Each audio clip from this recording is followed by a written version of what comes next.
Olá, vamos começar mais um novo módulo. Esse módulo é intitulado Saúde Mental e o Cuidado da Criança no Isolamento Hospitalar. Então, nós agora estamos falando de uma criança que foi hospitalizada devido ao Covid, e nesta aula, nossa atenção especial é sobre sua saúde mental. Sou a professora Denise Santana, do Colegiado de Enfermagem da UNEB, e estou muito feliz com esse momento de partilha de informações. É muito importante durante a pandemia nós temos informações seguras, informações baseadas em conhecimento científico, diante de tudo que nós estamos vivenciando, ok? Então, nós vamos nos debruçar a nossa atenção sobre saúde mental dessas crianças, ok? Tendo em vista que as crianças têm uma forma dispar do adulto de compreender a pandemia e de comunicar sofrimentos e pesares, é importante pensar em estratégia de cuidado específico para elas. É importante entender que eu devo criar, enquanto profissional de saúde, estratégias de proteção à saúde mental desta criança, que está vivendo um momento singular, um momento de sofrimento coletivo e que ela não consegue lidar nem com os seus próprios sentimentos. Algumas crianças, elas negam completamente e se mostram indiferentes. Então, elas ficam no mundinho dela, do seu imaginário, quando são confrontadas com situações que causam sofrimento. Como, por exemplo, no momento que elas estão afastadinhas dos seus avós, no momento que estão afastados dos seus colegas, dos seus professores da escola, pode dizer, eu não quero mais voltar para a escola. É a forma dela reagir a tudo que ela está vivenciando. É uma forma super difícil, porque se nós adultos não sabemos elaborar psiquicamente tudo que nós estamos vivenciando da pandemia, imagina uma criança, né? Então, é a forma dessa criança elaborar. Ou mesmo os adultos de referência, né, de estar afastados durante essa pandemia. Então, alguns podem negar e alguns podem se mostrar indiferentes, apáticos a deles, não quero falar sobre isso.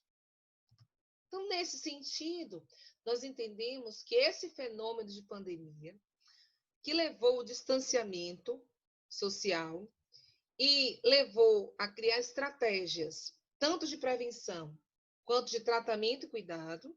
Dentro dessa estratégia de cuidado, a criança que tem o diagnóstico confirmado de Covid e tem complicações que é necessário ser internada, essa criança ela também vai estar no isolamento. Então, são muitas coisas ao mesmo tempo acontecendo nesse imaginário infantil, nessa cabecinha, para ela conseguir processar que ela está infectada e que é necessário, nesse contexto de tratamento, isolar. Isolar por 14 dias. Então, isso é um impacto muito grande na saúde mental dessas crianças. Elas não conseguem, muitas vezes, elaborar isso. Então, isso tem um impacto emocional, traz um sofrimento agudo. A criança, ela sente, algumas expressam o que elas estão sentindo. E algumas também podem se recusarem a falar.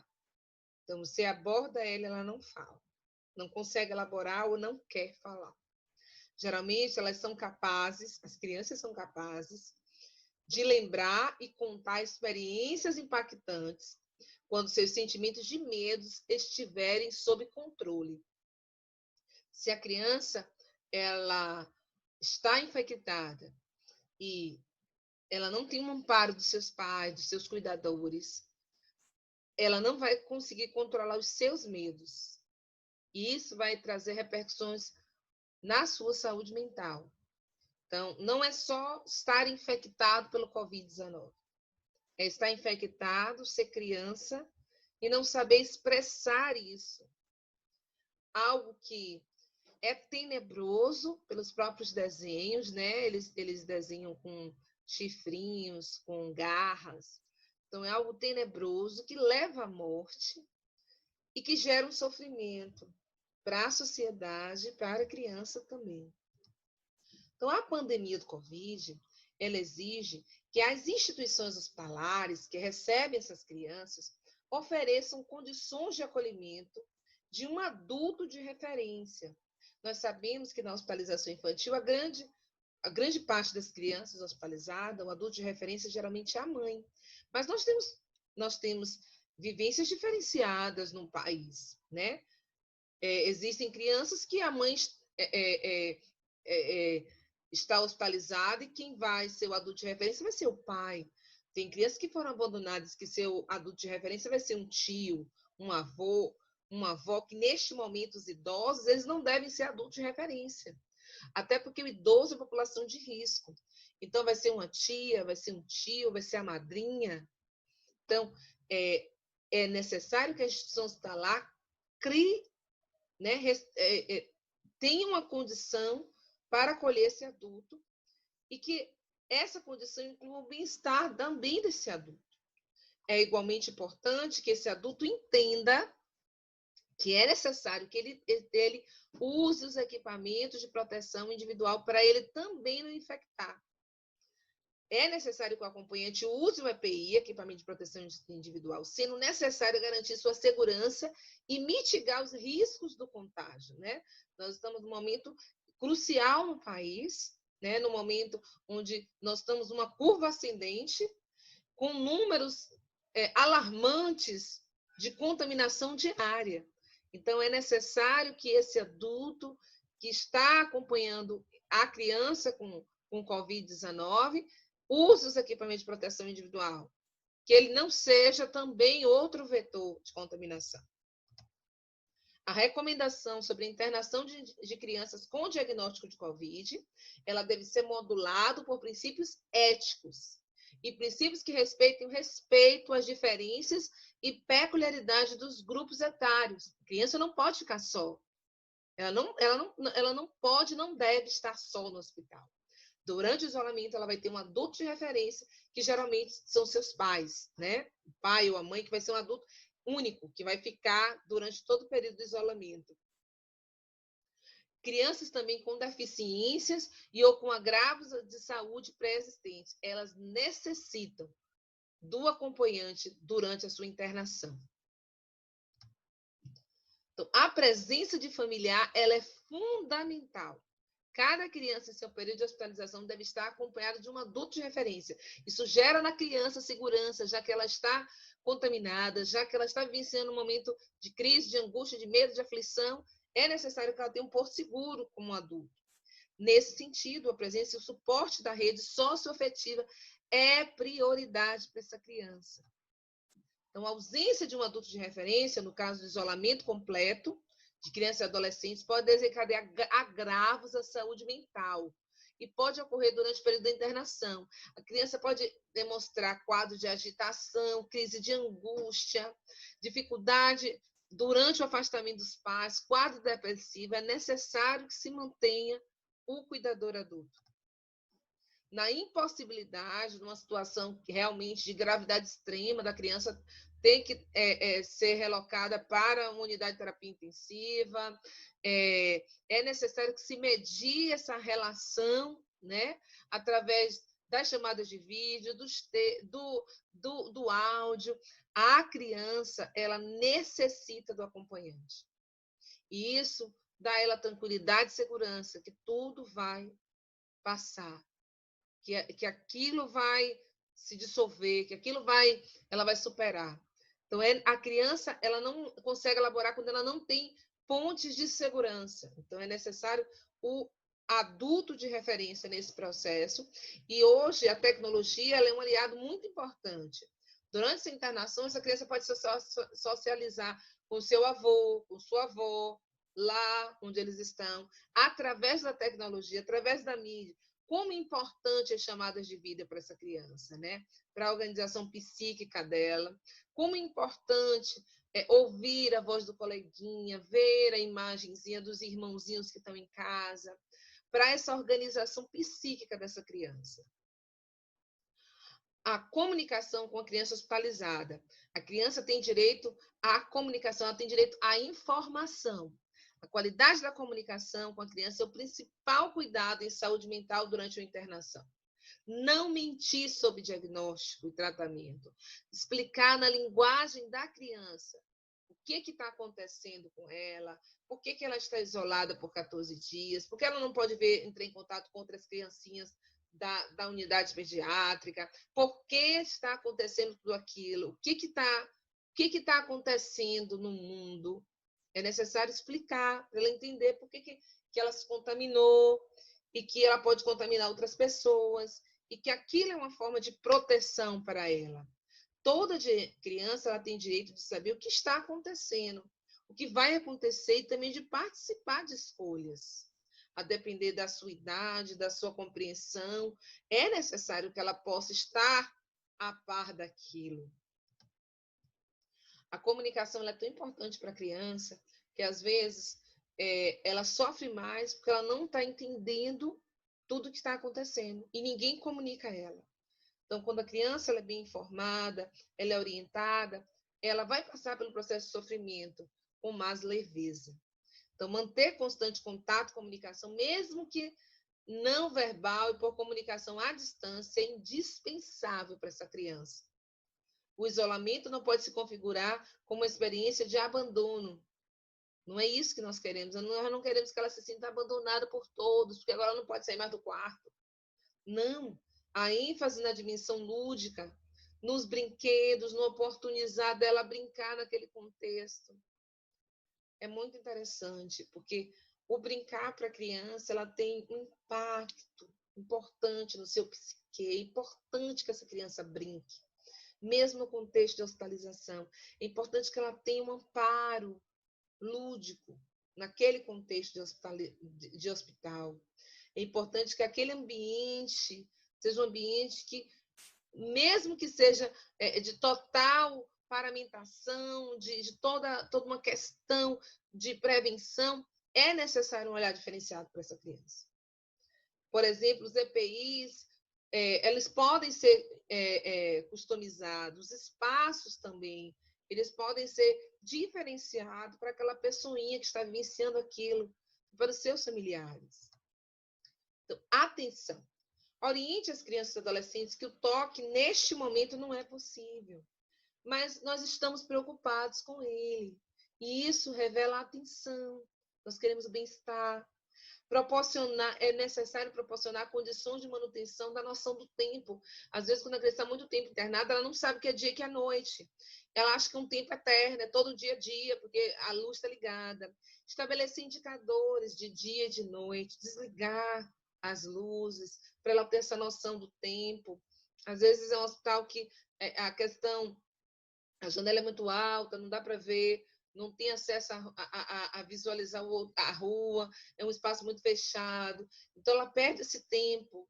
Então, estabelecer essa rotina de tempo para a criança, mesmo dentro do hospital, possibilitar, estimular a criança com o uso do brinquedo.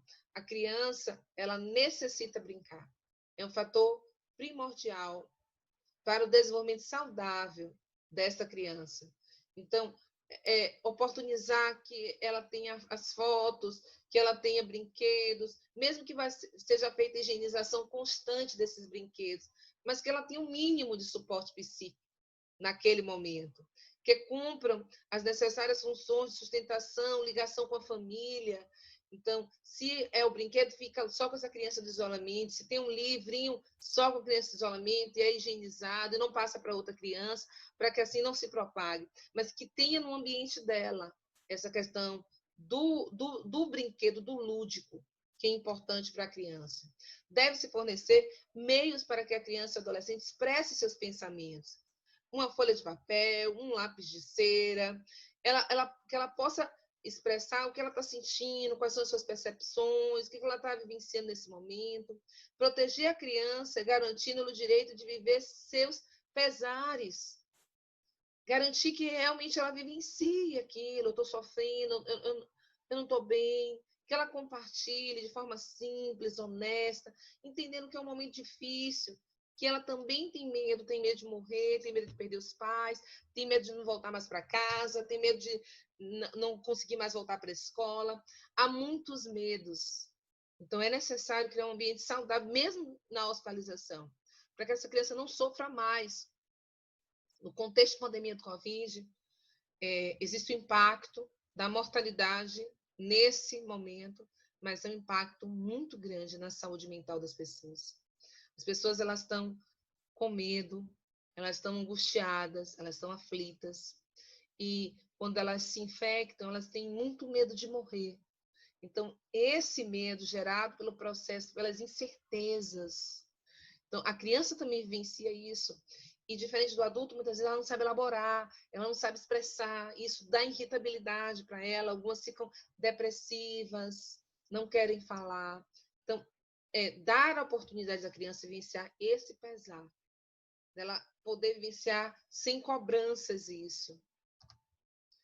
Os recursos para lidar com o sentimento de medo se amplia quando conseguimos dimensionar os riscos. Então, trabalhar esse sentimento, ter a escuta do psicólogo, nesse contexto hospitalar, é fundamental para essa criança. Reassegurar a criança e adolescente que eles não têm culpa. No imaginário infantil, por muitas vezes, eles se sentem culpados, achando que eles que foram eles os causadores da doença. E nós sabemos que eles não têm culpa, né? Eles foram contaminados e foram hospitalizados. E aí vão precisar ficar em isolamento durante 14 dias.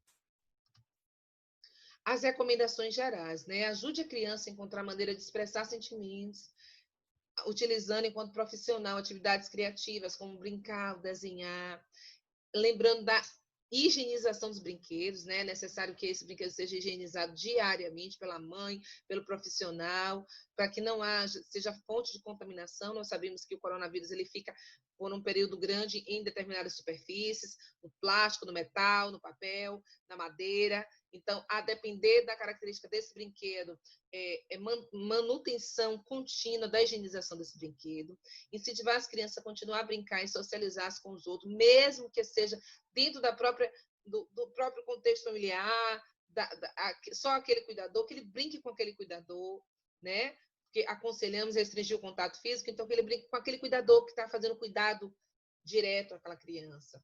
As crianças se beneficiam de rotinas e da estrutura. Ainda que inicialmente nós viemos a relaxar as rotinas hospitalares, a criança ela vai se beneficiar quando ela entende que tem uma rotina do banho, dela acordar, tomar banho, as medicações. Então, ela se beneficia com isso. E isso é muito importante que o familiar ele siga as suas rotinas hospitalares. Então, situações estressoras são potencialmente traumáticas. O adoecimento e a internação por si só, eles levam a criança à regressão. Agora, imagina o adoecimento por Covid-19, uma situação única, num contexto de pandemia, onde não temos vacina nem tratamentos adequados. Então, nesse contexto, ele potencializa ainda mais. Voltar a chupar o dedinho, voltar a usar chupeta, urinar na cama, querer ir dormir com os pais, não querer ficar ali naquele leito. Então, há uma regressão da criança, há um estado de dependência maior, de se sentir só, de se sentir abandonado. Tudo isso deve ser analisado. Essas mudanças, elas demonstram que o sofrimento se prolonga após a experiência. E por isso recomenda-se. O que nós recomendamos, né?